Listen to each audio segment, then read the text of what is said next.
Right to Reason podcast. I'm your host, Robert Stanley. We are discussing the philosophical concept of determinism and free will with Tyler Vela. Did you choose to listen to this? I think you did, but I don't think you freely wanted to do so, and therefore your decision wasn't free. Here we go. It's the Right to Reason podcast.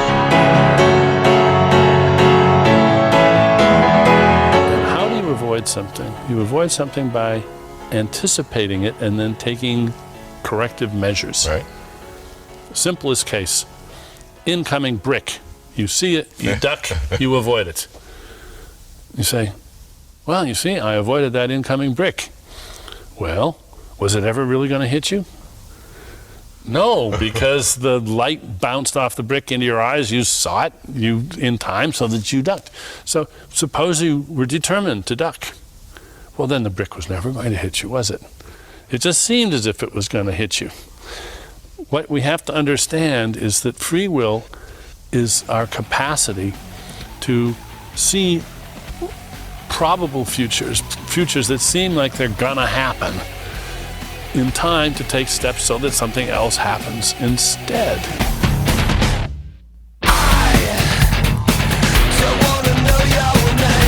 This is Tyler Vela from the Freed Thinker podcast, blog, and YouTube channel, and you are listening to The Right to Reason.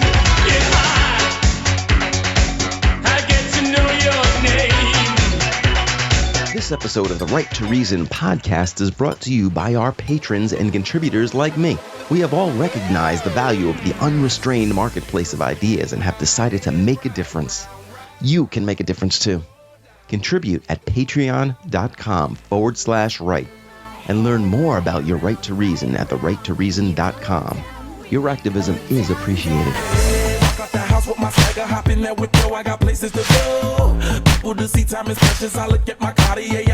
Tyler Vela, how are you, sir? I'm doing well. How are you? Fantastic. Everybody can find Tyler Vela's content at the freedthinkerpodcast.blogspot.com or just click the link in the show notes. Tyler, I got a video I want to play for you. It's a TikTok. Yeah. Do you do TikToks? I do the TikToks. See, this is from Shane Isgrig, and you and Shane are way cooler than me. I am not getting into all this new stuff. Man, that sounded old. But I'm happy. I have a few thousand regular listeners. I'm not that big, but I'm bigger than I thought I ever would be with this hobby, which is what it's always been for me, you know? Yeah. But I enjoy just making these, the podcasts and talking to people like yourself and on the topic of free will. I'm kind of on the fence. I'm more of a determinist. It seems more logical to me. Life doesn't feel like I don't have free will. It certainly intuitively feels like I do. And whether I do or not, I have to kind of live life with the assumption that I do. That was what one of the listeners said to me, Eric Meyer, he says, who gives a shit? You live like you do anyway. So, right. And it's like, I have no response to that, But either way, I would like to hear your perspective, because I'm open to changing my mind, potentially. Yeah, absolutely. This is Shane Isgrig. You can find him at Shane the Skeptic. I really enjoy his content. But here's his thoughts on free will and kind of how your belief in God means that you must not believe in free will. To this day, many theologians and apologists seem to think that they've solved the problem of the incompatibility between a God who knows everything and there being free will. All of their responses fail, so what I'm going to do is explain to you exactly why it is that they cannot get around this problem. In order for it to be the case that God knows everything, God must necessarily know what it is that I'm going to do or say next. But in order for him to know what it is that I'm going to do or say next, there has to be a what I'm going to do or say next. In other words, the next thing that I do or say already has to be determined in order for it to be known. If it's already determined, then I simply can't do otherwise. If God knows what I'm going to say next, then I can't not say whatever that is. And if I can't do otherwise, well, that's exactly what it means to not have free will. Again, knowledge of what I'm going to do next is contingent on what I'm doing or saying next being predetermined. Don't let the word salad confuse you. They have not solved this problem. All right. Have you solved the problem, Tyler Vela? With more than word salad. Oh, it's a high threshold. So here's whether or not Christians have solved the problem or philosophers have solved the problem. I take it that the argument in the video is problematic for two reasons. When you first sent this to me a bit ago and engaged in the discussions, there's a couple problems with it. The first problem with it is it seems to commit what's called a modal collapse.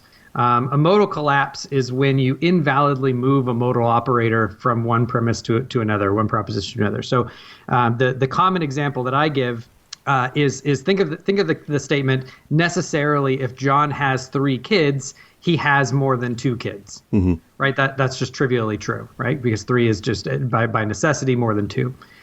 Premise 2, John has 3 kids. Now, what follows from that, a lot of people think intuitively what follows from that is necessarily John has more than 2 kids. That seems to be the flow of the argument that he gives. Necessarily, if God knows what you'll do, then you unavoidably will do it. God knows what you'll do, therefore necessarily you unavoidably will do it. That commits a modal collapse fallacy, because what actually follows from either the John case or the God case is that it simply is the case that John has more than 2 kids, right? It's not necessary the case that John has more than 2 kids, because there could be some possible world where John only has 1 kid. It just is what actually follows from necessarily, if God knows what you will do it. God knows what you'll do. Therefore, what follows isn't necessarily you'll do it. It's just that you will do it. And so there's actually this modal collapse that's happening. The other problem with it, and that just means that the argument, I mean, he could work out the structure of the argument and fix for that. But there's a conceptual problem with the argument. So I take it that his argument, I tried to lay it out in the syllogism, in some type of syllogistic form. He calls it a modus ponens. It's actually not. It's a logical form called the hypothetical syllogism. But the argument that he gives is premise 1, in order for God to know everything, God must necessarily know what I'm going to do next. Premise 2, in order for God to know what I'm going to do next, determinism must be true. That is, there must be a what I'm going to do or say next. That must already be a determined truth. Premise 3, if I'm determined, then I cannot do otherwise. Premise 4, if I cannot do otherwise, then I do not have free will. Therefore, if God knows everything, I do not have free will. That seems to be a charitable structuring of his argument. It's almost verbatim what he says. That sounds so typical with these conversations are straw men, and he might want to choke me when he hears this later, but it sounds like a steel man of his argument, as far as I can tell. I'm trying to. I mean, I almost took it word for word. I'm trying to put it in a logical argument. I think that it is. I think that argument is formally valid. So it's not. It doesn't seem to be invalid. Barring the modal collapse issue aside. The problem that crops up in this argument, there's a conceptual problem, and then there's a kind of a rhetorical problem. The conceptual problem is that he says, if I'm determined, then I cannot do otherwise. This is where, and I don't mean this condescending, I'm not trying to be rude, but this is where just kind of an ignorance of the literature on freedom comes in. Cannot do otherwise, or the ability to do otherwise. Within philosophy, there's something like 9 or 10 different uses of the term ability, right? So I can give, for example, a categorical use of ability or a conditional use of ability, right? So he says, if I'm determined, then I cannot do otherwise. Well, I could say, okay, well, do you mean categorically you can't do otherwise? A categorical sense is, am I able to do other than I do, all things being the same, like my desires being the same, everything being exactly the same? I could choose to make coffee or not make coffee, right? All the conditions leading up to that choice are indeterminate of what I'm going to choose. It could go one way or the other, and nothing prior to the choice determines it. Hold on. Let me make sure I understand what you're saying. I want you to finish. I don't want to allow you to talk for a while, and then I was thinking something you weren't saying. Yeah. So for clarification, let's use your coffee analogy. Everything's the same. You woke up 6 a.m. It's Tuesday morning. You go in your kitchen. There is coffee available. There is a coffee pot. The water's not shut off or whatever. All the things are right. And you are a little sleepy, and you make a pot of coffee, and then somehow we replay this. Yep. We start over. You're saying that there's a possibility that all these things are the same. There's coffee there. There's water running. You're feeling sleepy at 6 a.m. on a Tuesday. Right. And then there's a possibility that you don't make coffee. Is that what you're? That's right. That's what you're arguing? Including all things being equal, including my desire to make coffee, right? So every single desire is the same. Every single thing is the same.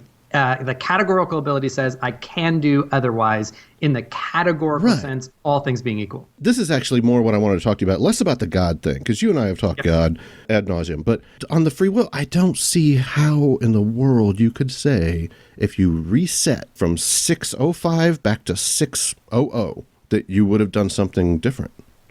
Right. Well.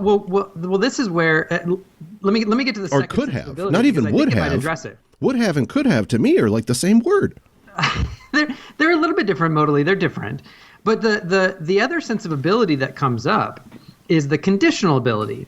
Conditional ability is the ability that says, I could have done otherwise had I wanted to do otherwise. Yeah, right? I would agree with that. That's fair. Yeah, right. So that conditional sense of ability is important because conditional sense of ability, and all philosophers recognize this. We have to remember that this hard sense it's called incompatibilism. That determinism is in principle incompatible with determinism is a minority view among philosophers, right? By far, it's like 15 or 16% of professional philosophers hold that view. It's the minority view. Some people think it's intuitive, but it actually it's not. It's typically not thought of highly among the philosophical literature. Wait, did I mishear you? Are you saying compatibilism isn't the mainstream? No, compatibilism is incompatible. The libertarian view of freedom is the minority view. Oh, okay. I'm with you. Sorry, I misheard. Compatibilists are almost 60% of professional philosophers. Yeah, well, like Dan Dennett, for example, of course. Yeah, Dan Dennett.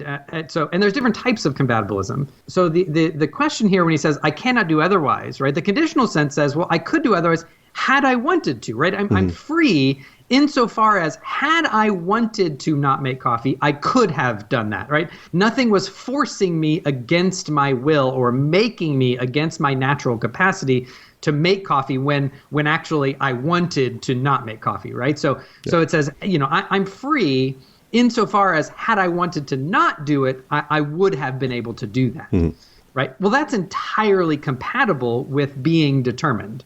Right, so my nature and my desires and everything can be determined, and I could have been free had I wanted to by my natural, the natural course of my events. So go ahead. Well, once again, it's one of those where I hate to interrupt, but I feel like I would be doing your argument an injustice if I didn't clarify. You say being determined. Are you saying being determined colloquially, or are you saying determinism? Being determined, determinism, right? Determinism just is the view that your choices are determined by some antecedent factor to the decision. Fair. Right, and there's a whole bunch of different views that fall into that. There's a bunch of different understandings of how one is actually determined, and some of those I think are true, and some of those I think are not. But the point here is for his argument, he says, well, if it's determined, then I cannot do otherwise. And my first question is, okay, time out, flag on the field. What do you even mean by I cannot do otherwise? Do you mean it in the categorical sense or the conditional sense? Or there's other senses as well, but that just is not clear. I like that. I really like that because categorical is like saying all of physics just happens the way it does, and conditional is saying if you want to do it and you do it, that's still determinism. And right, because premise 3 that's a really good clarification. Well, because premise 3 on the categorical sense is probably true. On the conditional sense is probably false.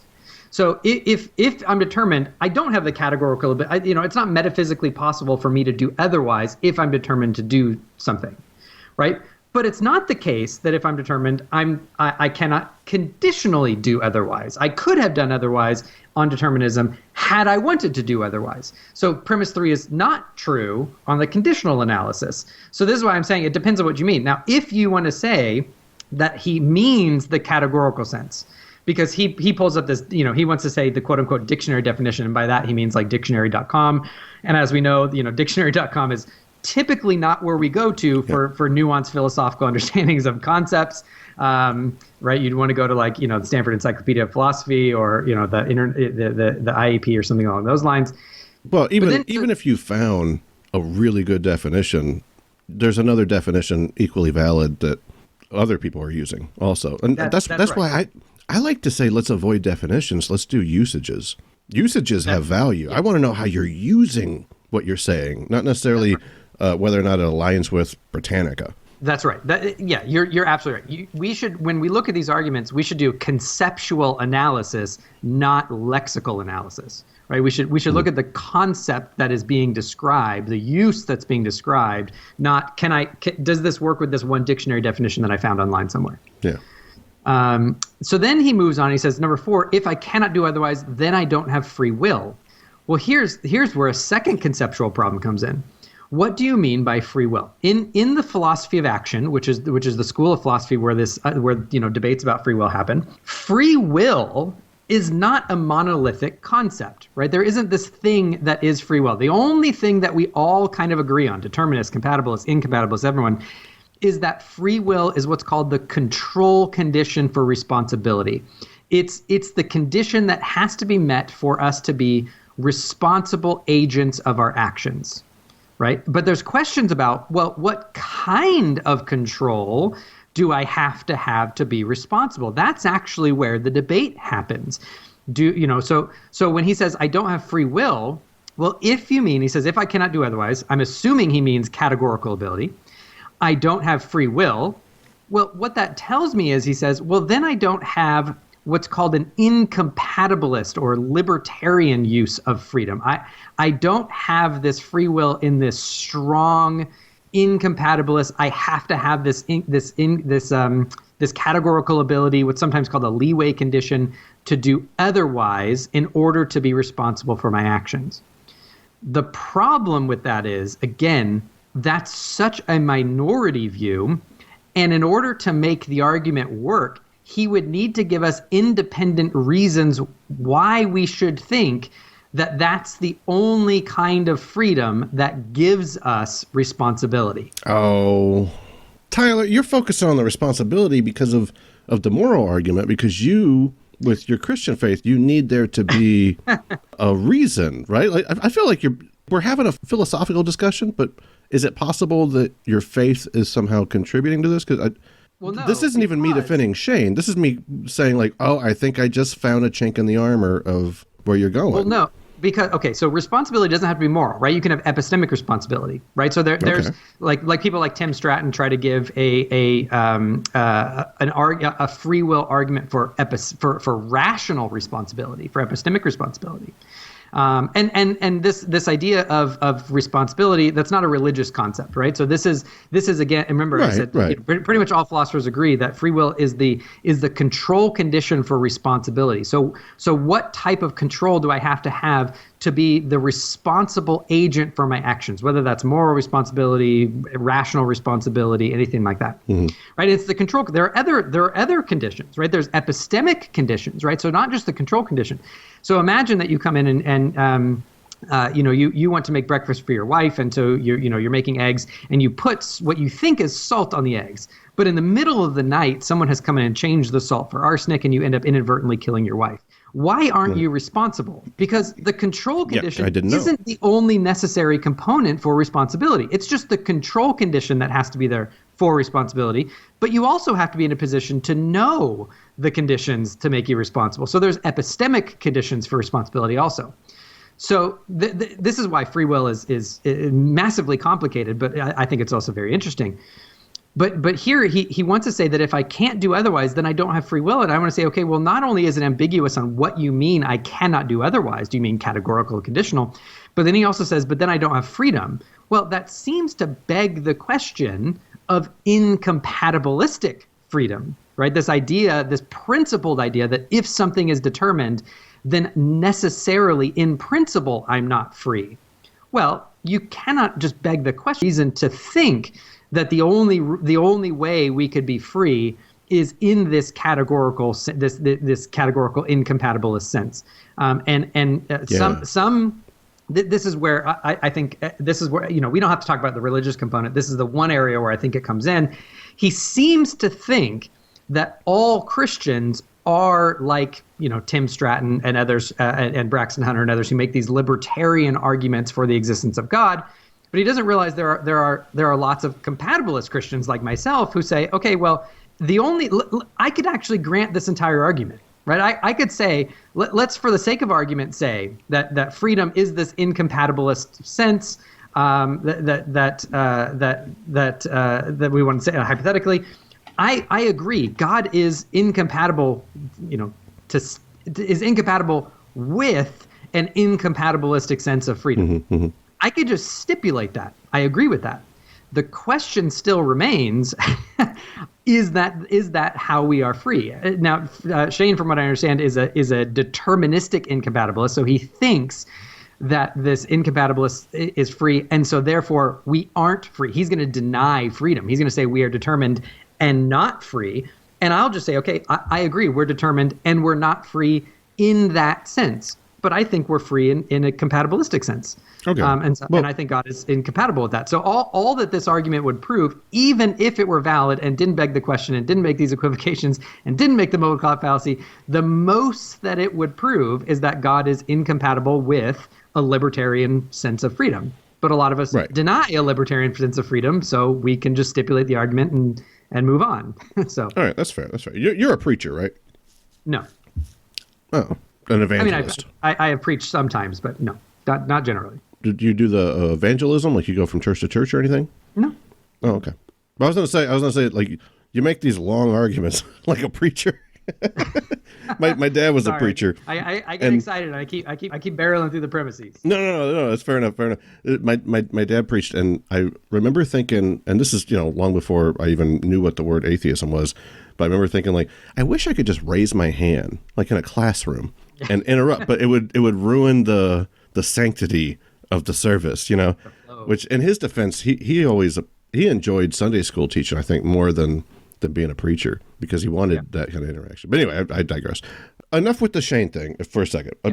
Like, we're 20 minutes in, and I don't really know what you think, to the point of you just kind of put the cherry on top of your argument by saying you're not a free will libertarian or libertarian free will guy, which a lot of your evangelicals claim to be that. I don't think they understand the term as well as you do. So I think that's probably why they claim it, because they don't know that it's a horrible argument to make. That's right. But they're doing it with good intention, right? They're doing it because they love Jesus, and that's, and from their perspective, I think that's a good thing. I wouldn't agree, but I understand. I didn't even know that's what you thought until 20 minutes in. So if it's all right, in the Reader's Digest condensed version, what is it that you think about free will? Like, use this, like, feel free to say it how you want, but kind of use this as an example.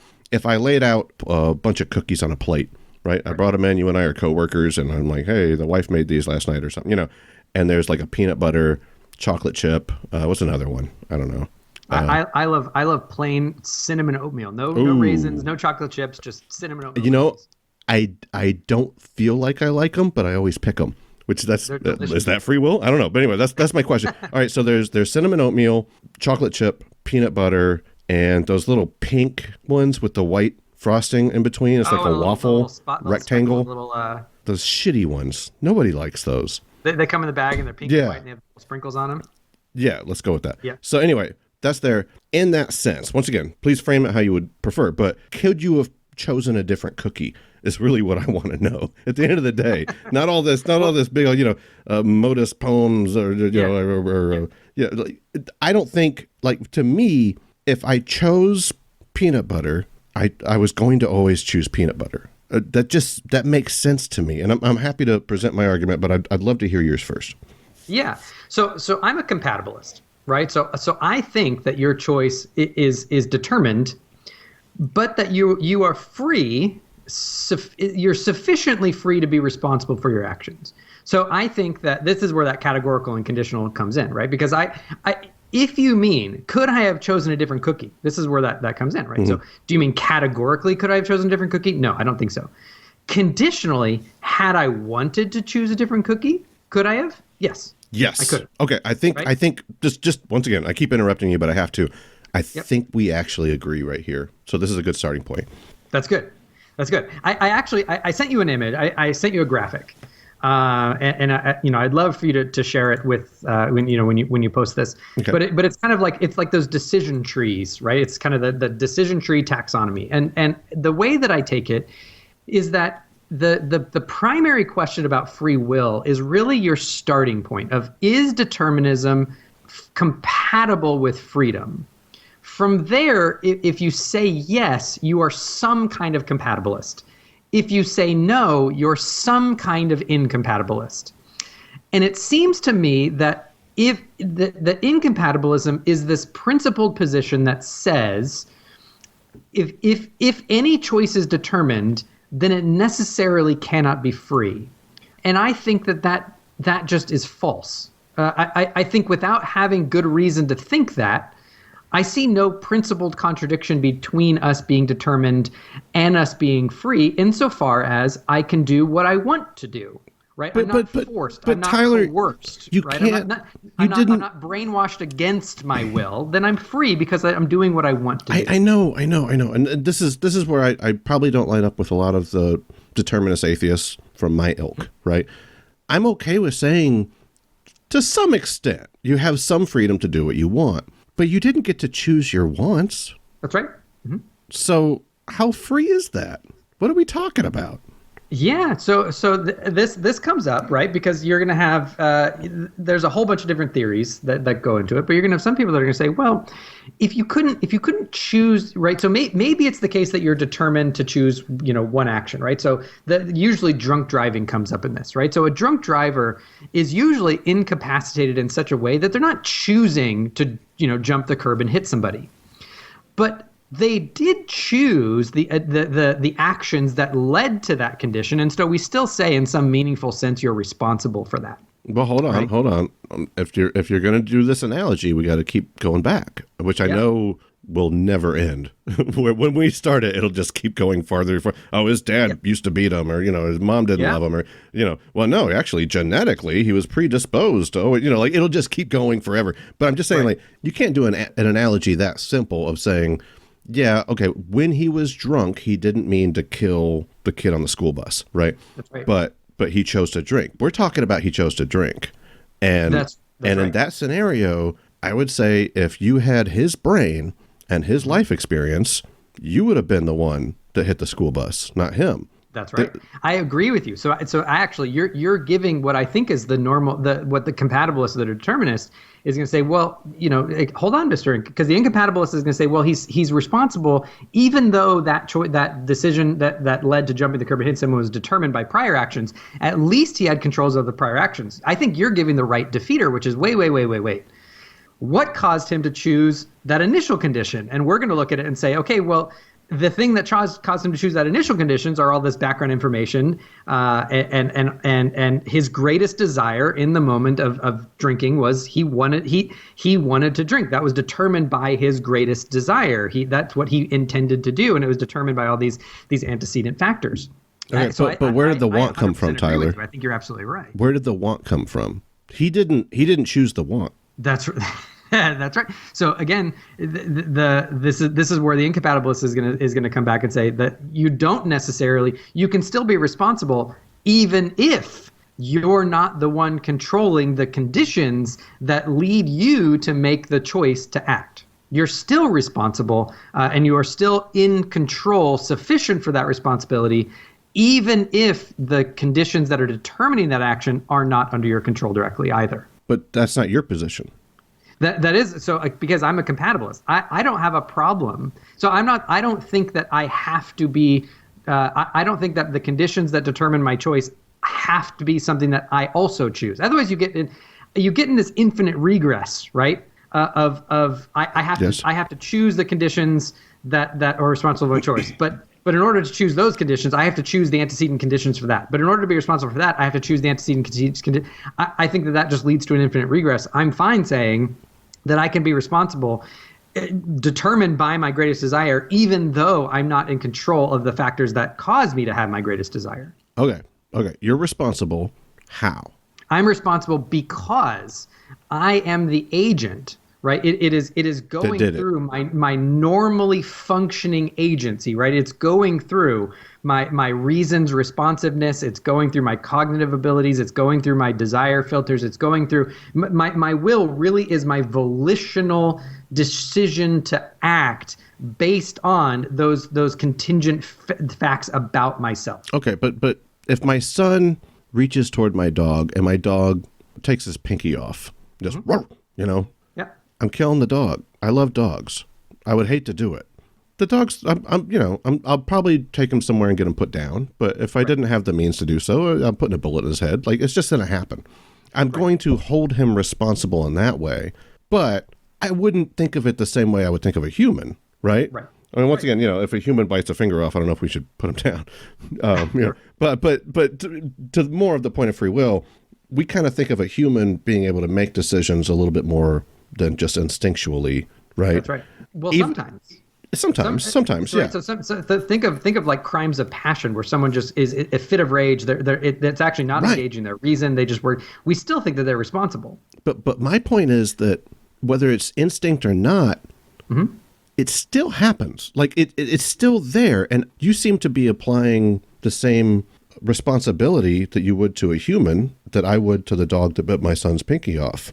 And it seems like that's not necessarily fair. Right. Well, that's because the dog and the human are not roughly analogous, right? There may be similarities in some of that, but that's what you're doing. That's what you're doing. You're saying the human could not have chose otherwise, but he's still responsible. Categorically. Okay, but he couldn't have chosen his want otherwise. Once you take out the want, your two categories kind of blend into the same theme. Because once you accept he couldn't have chosen what he wants, right? Right. Then that's the same thing.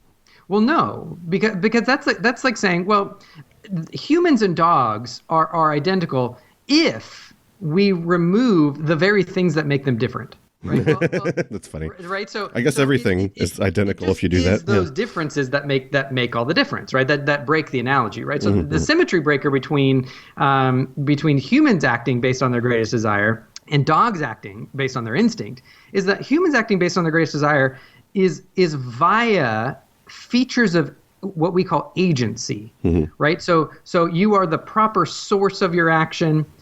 You have what philosophers call reason's responsiveness. So the kind of the grid, the matrix of which the stimulus go through is through a rational framework, and so you are able to make inferences and deductions and decisions and action. It's not just brute instinct sans reason responsiveness.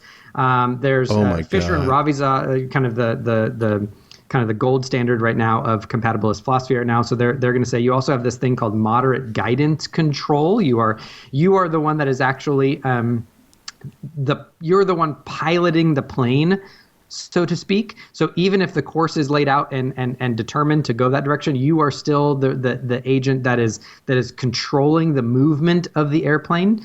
It's not just like brute instinct. There is this. So there are these other conditions that are in the literature that distinguish between greatest desire and reason's responsiveness and all these kinds of things that go into human decision making that are all, again, perfectly compatible with being determined by antecedent choices. Right. And say a dog simply biting out of instinct, right? Tyler, so there are these relevant differences between the two things. Tyler, I think I just figured it out, and I hope I'm not right.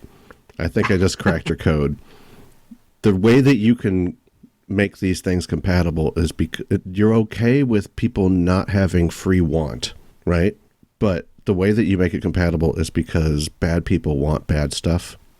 So to a degree, so I'm no. I'm sympathetic to what's called Edwardian compatibilism. Am I close though? Compatibilism. I framed it badly, but am I close? You're in the ballpark, right? So Tyler, so think about it in the epistemic sense, right? So would you say that you freely chose to believe that 2 + 2 is 4? Absolutely not. Right. Would you say that you were not rational in believing that 2 + 2 is 4? I would say I was rational in believing it.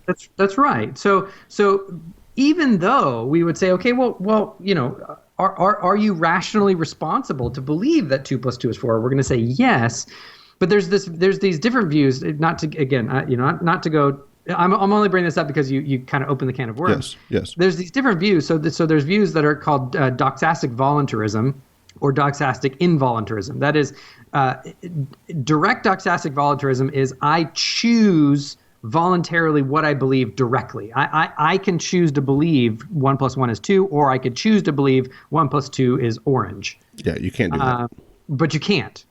Right. So I think doxastic voluntarism in most cases is false. Yes. Indirect doxastic voluntarism says, well, maybe I can't choose directly my belief, but I can choose the context in which I believe certain things. So if I want to come to certain beliefs about the universe, I can choose to put myself in astronomy classes and all that kind of stuff. Right. I think in some cases that may be the case.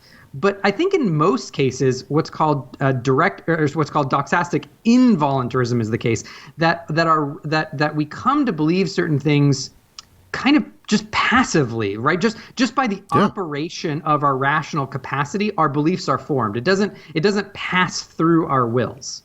Absolutely. Right? But no one looks at it. No one looks at it and says, well, so therefore. You're not responsible to be rational because that would be you're not intuition controlling what you believe. Intuition would be a very good example of what you're talking about. That's correct. But no one looking at that says, therefore that alleviates you because you're not directly and it's not coming through your will and you're not choosing and all that kind of stuff. Therefore, you're not rationally responsible for your beliefs. Correct. We still hold them rationally responsible. That's right. I think that desires is the same way. So even though the way that my desires are formed via nurture and nature and disposition and experience and all that kind of stuff, even though that doesn't filter through all that, sometimes it might filter through my either rational capacity or through my will. Sometimes something like, indirect, desire voluntarism might be the case. The fact that the majority of the time that's not the case, I don't think in the same way that we can't do it with our reason, I don't think we can say, therefore, you're not responsible for your desires either because you're not directly controlling their formation. You're killing me. Okay, look, let's and hey, you know what?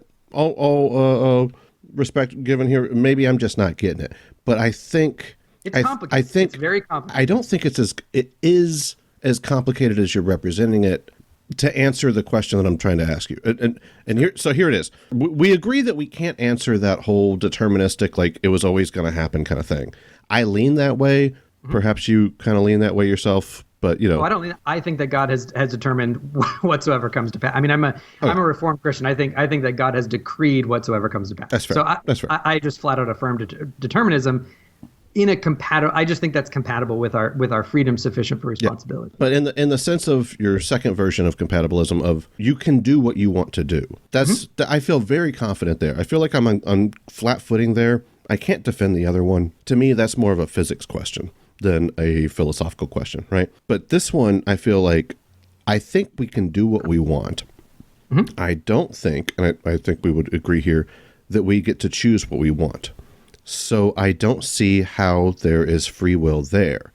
Now, after I said that, you said lots of stuff that I look forward to playing back and hearing again, because a lot of it I missed, I'll be honest. But then I went, I think I figured it out. Let me summarize your point. I bet you think bad people want bad things, and therefore that could work with your Christian worldview, right? And that's once again, that's me painting you with that brush, but I don't think it's a horrible assumption on my end. No. But then you went on what I feel like, maybe you felt like it was explaining that point. I felt like it was kind of off topic there.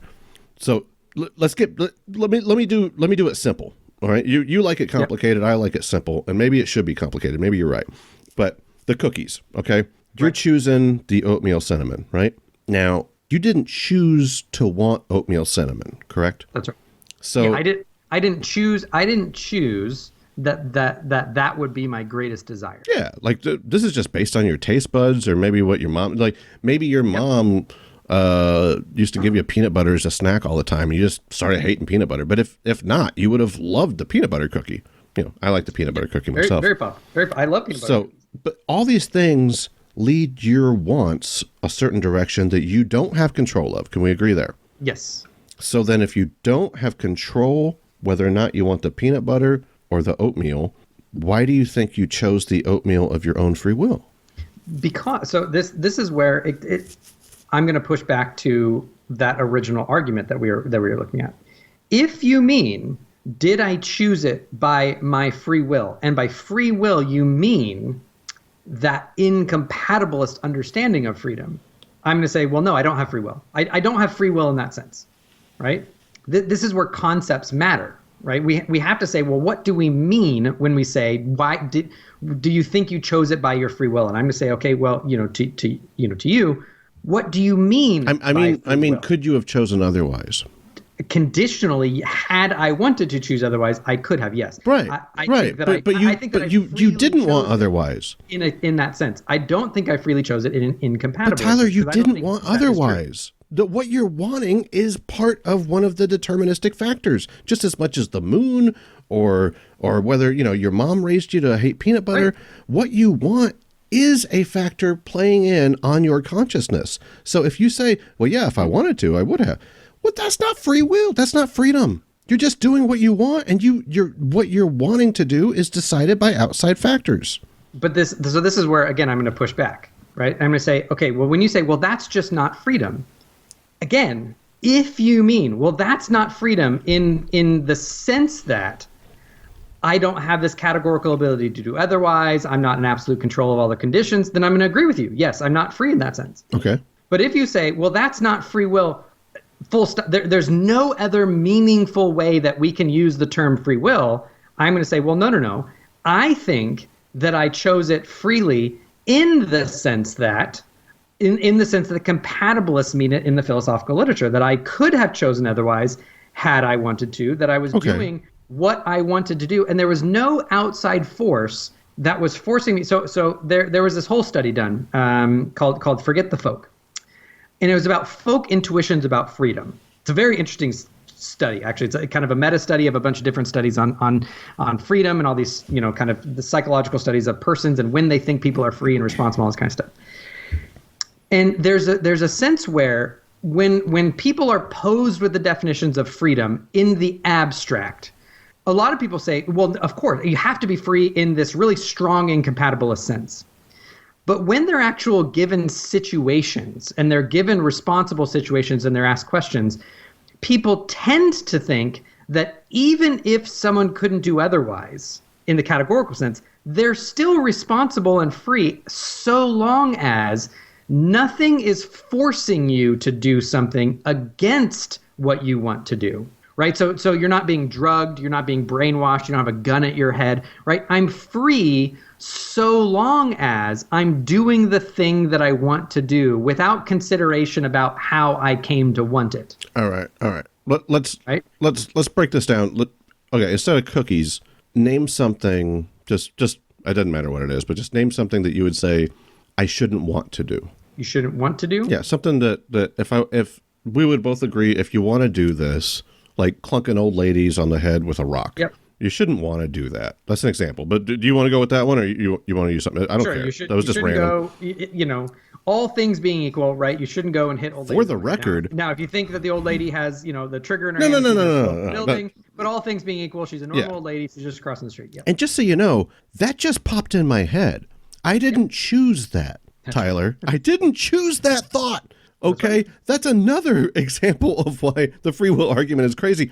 I didn't even. Okay, I'll be honest. I the first thing that popped in my head was pedophilia, right? And maybe because I'm a dad, I don't know. But that was the first thing. And then I was like, too dark.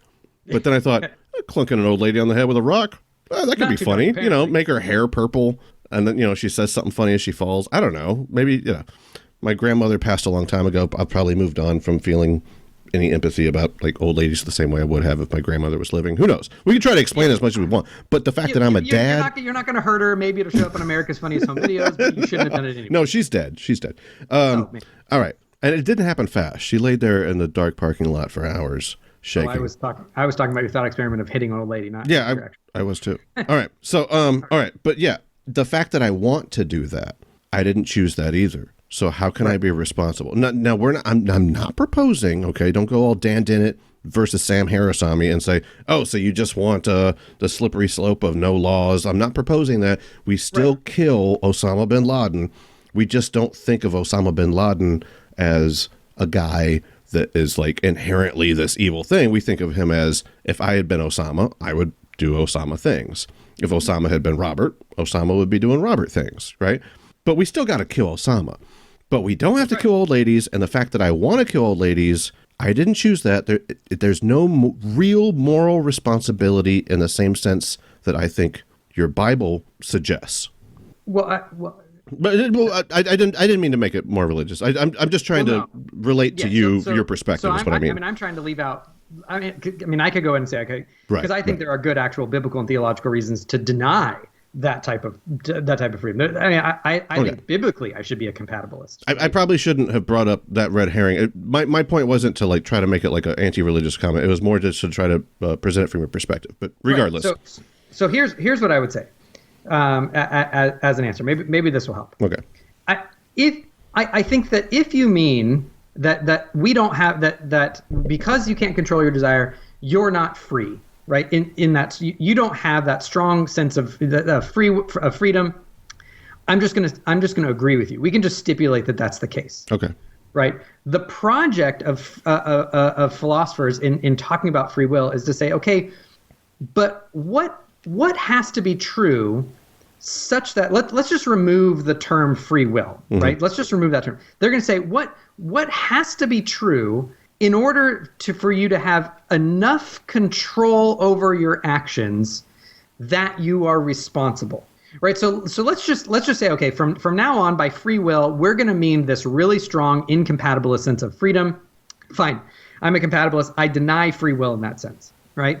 The question, though, where the rubber hits the road is, well, then am I still, if I don't have freedom, am I responsible? And philosophers, for the most part, again, the compatibilism is the overwhelming majority. It's like 60% are going to come along and say, yes, because there are these other conditions, right? Reasons, responsiveness, guidance, control, all these kind of other things that sourcehood, so long as you have those conditions met, you still seem to be in control enough, sufficient for you to be responsible for your actions. So maybe you don't need freedom in that really strong sense. Let's just call that free will. We'd all deny free will. Great.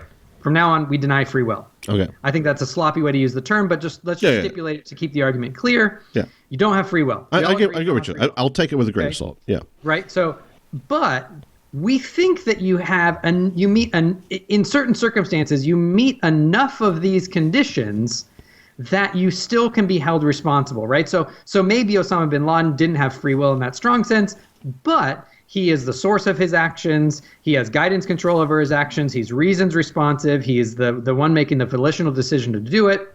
And so therefore he kind of incurs upon himself a responsible burden, and as such we can justly punish him for the action, right? So maybe it's the case that we could say, okay, well then fine, compatibilists, we deny freedom, we deny free will, right, in that sense, but we think that determinism is compatible with a control condition that's sufficient for you to be responsible for your beliefs and actions and all that kind of stuff. Where's this come from? Where are you justifying saying that we think that he has met this seemingly arbitrary level of responsibility? I don't understand how you just throw that in there. But I'm not throwing it in there, right? So this is where I'm saying that those are the markers, right? They're not arbitrary. There's, we haven't really covered it here, but you can read Fisher and Raviza, you can read Bignon, you can read, Kane, you can read, a whole bunch. I could, Shelley Keegan, you can read a whole bunch of philosophers that argue for these are the types of conditions that when we see people as responsible and blameworthy or praiseworthy, we typically find these as necessary conditions in that realm of control. Okay. Right.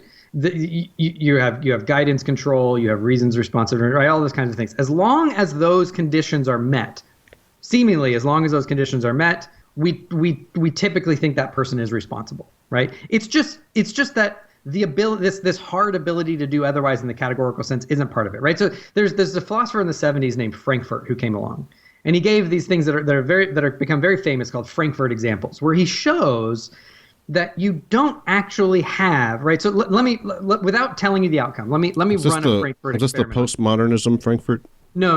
Okay. Not the same way. Let me run a Frankfurt experiment on you without actually telling you what the outcome's going to be. Oh, fun. I'm ready. Okay. So let's imagine that you really, really want a certain presidential candidate to win in the election. Okay. And somehow you know that it's going to come down to one vote. It's going to come down to this guy, Jones. It's going to come down to his vote. I know in our system that wouldn't actually happen, but let's just pretend. Okay. You are a super genius, and you've come up with a chip that you can implant in his brain such that you can see what he is about to choose before he chooses it. And if he's not going to choose what you like, you can flip a switch and make him choose what you want to do. Okay. Right. So he goes in, let's call it candidate A and candidate B. You want candidate A to win. You want candidate B to lose. So you know, in the night you've gone in, you put this chip in his brain. He doesn't know it, right? He goes into the voting booth and you can see what he's going to choose. If he's going to choose A, you don't do anything. You don't interfere whatsoever in his normal decision-making process. If he's about to choose B, you flip the switch and cause him to choose candidate A, right? In this thought experiment, there is no possible world where Jones chooses candidate B, because either he will freely choose A or you will force him to choose A. Yeah. Right? So he doesn't have this categorical ability to choose otherwise. He cannot choose otherwise. There's no alternative possibility for him. I'm controlling his wants. No. See, I tried to slip that in. You will only intervene and control his want if, on the condition that you see he is going to choose B. Right. Fair enough. Right. So now let's say, okay. But we can see from this that there is no alternative possibility. He cannot choose other than A. So let's say he goes into the booth and he freely chooses A. You don't intervene whatsoever. There's nothing different about his decision-making process. Gotcha. Did he freely choose, responsibly choose candidate A? He chose it free in the sense that I didn't control him, but I wouldn't say that it's free because I don't think he had the freedom of what he wanted to do. No, that was his normal course of what you didn't change his desire. I know, absolutely but he didn't. Nothing. You did not step into the causal chain whatsoever of that. But I'm saying if he could do something that he wanted to do but couldn't control what he wanted to do, to me, that's the same as saying, like, you know, if A equals B and B equals C, then A equals C. It's all the same. It's all the same. Like now, we obviously can break down the details and go, well, no. It's not like we're all automatons. We have wants. I'm like, yeah, but our wants are predetermined. Our wants are predetermined.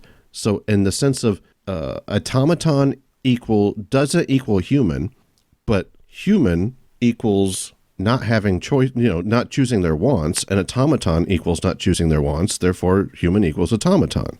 You know what I mean? Like, at the end of the day, we don't make our own choices. I feel like we do, Tyler. I really do. I feel like I make choices. If my daughter is washing dishes and she breaks a glass, I get onto her. But I think she was always going to break that glass. That's right. So going back, so this is why the Frankfurt example is important, because typically we're going to look at it and we're going to say, okay, well, he's not free. If by free you mean he has to have this categorical ability to do otherwise, then no, he's not free. He's not free in that sense. But we think that he's responsible. He freely, in a different sense, made the vote that he made, and he was cognitively responsible for that choice, because you did nothing in the causal chain. He chose that in exactly the same way as he would have if he could have had this categorical, but nothing changed about his actual decision structure. What the Frankfurt example shows is that intuitively we think that someone is free even if they don't have that categorical ability to choose otherwise. That's what it actually shows. And so it shows that by free, when you say free, it's this kind of slippery, well, what exactly do you mean by the concept? Because you can mean free in the categorical sense, then no, he wasn't free. You can mean free in the conditional sense. The interesting thing about the Frankfurt example is that we actually have the intuition that he's free, but he may actually not be free, because had he wanted to choose otherwise, he couldn't have, because then you would have intervened, right? So this is where that conditional ability comes in and says, okay, well, let's say your daughter breaks the glass. Well, she decides to break the glass, right? It's not an accident, because a lot of times we're going to say, okay, well, hey, be more careful. But like we don't really get on someone if it was like a pure accident. They didn't choose it. But let's say your daughter just threw the glass on the ground and broke it, right? Even if that was determined, you're going to say, well, I still want to hold her blameworthy because she wanted to break the glass. But she had the ability that had she not wanted to break the glass, she could have not break, like no one was drugging her or brainwashing her or holding a gun to her head to force her to break the glass. But I'm choosing to hold her responsible to affect future decisions, which goes right back to our point.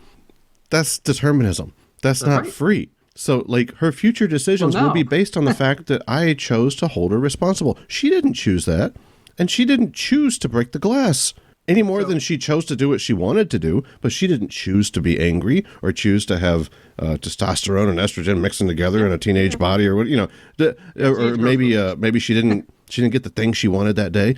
She didn't choose any of that stuff. This is just all happening. It's all just happening, and it was always going to happen, Tyler. Again, I'm a determinist. I agree with you. But notice when you said, well, if she's determined, then she's not free. And again, I'm just going to go back and say, okay, then she's not free depending on what you mean by free. If you mean is in that incompatibilist strong sense, then sure, she's not free. But if you mean in the compatibilist conditional sense, then yes, she's still free. So it just depends on what you mean by the concepts. You know what? I'll play this back. I'll listen to it again, and I'll try to give your argument a little bit more attention than maybe I've given it in this conversation. Let me see if I can give let me give an argument by analogy. All right, and I'll let this analogy wrap us up. And just before you do, everybody can find Tyler Vela at the Freed Thinker Podcast. That's cool because it sounds like free thinker. Don't forget your analogy. Put a pin in it. The Freed Thinker Podcast.blogspot.com. Find it in the show notes. Tyler, I'll give you the last word. Finish this out with your quick analogy. And just before you do, thanks so much, man. I always love talking to you. Absolutely. I appreciate it. So the analogy I want to give is because remember that the whole point of this is concepts matter. So if you say if you're determined you're not free, it depends on the concept that you mean, right? So the argument might be valid that if I'm determined I'm not libertarianly free, then sure, I agree. But if you mean I'm not free in any sense of the word, well, no. The analogy that I'm going to give, and this should be very familiar with you and your listeners, is let's say that someone comes and says, okay, well, if God exists, right, then atheism is false, right? Yeah. Well, if atheism is the philosophical position that God does not, that is the positive position that God does not exist, then that's true.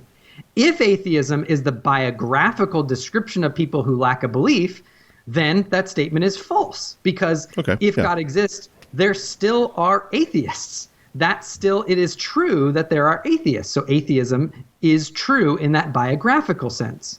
So when I say if God exists, then atheism is false, it depends on what type of use we mean by that term, what concept we're driving at. Because in one sense, that proposition, if God exists and atheism is false, is true. And in another sense, if God exists and atheism is false, is false. It depends on what concept we're burying into that secondary clause. Right. I'm with you. Right. So the same thing happens with freedom. If determinism is true, then I'm not free. In the incompatibilist sense, sure, that's the case. In the compatibilist sense, that's not the case. So it depends on what you mean, and these are all represented within the philosophical literature. Fantastic, Tyler. Thank you so much, man. Let's talk about this again. In fact, you know what? Let's get you and like some other people from your side of the fence, and like I don't know. Never mind. Let's not. We can have this is an ongoing debate among theists, because I actually argue that if God exists and the Bible is true, then we have good reason to not think that we have that type of incompatibility. So maybe you and another Christian debating it. That would be fun. Yeah. If for those of you, if you go to my YouTube channel, I actually just did about a 3-hour discussion. There was a 2-on-2 discussion on this very thing.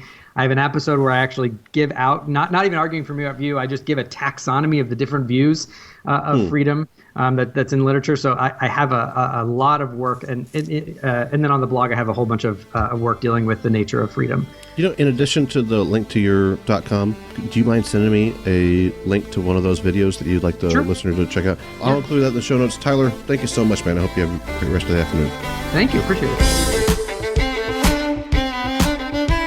Thank you to Tyler. Thank you to Dave Blair at DaveBlairMusic.com. Thank you to FeedSpot.com for promoting the Right to Reason to the Top 10 Atheist podcast. Thank you to our patrons, Rob Schreck, Larry Wilson, Michael Moore, Catherine Class, Freethinker215, Phil Calderon, Brittany Catherman, Alan Marks, Philip Spawn, Bernard Lamberell, Anima Man, Seek Atheist, Hold Your Trader, and our top supporter, Rob Montgomery. You can support this broadcast at patreon.com/right and learn more at therighttoreason.com. Next week, we are bringing back one of my top 5 guests of all time, Bernard Lamberell, also a patron. He will be explaining his new nonfiction comic book about the real history of the Old Testament.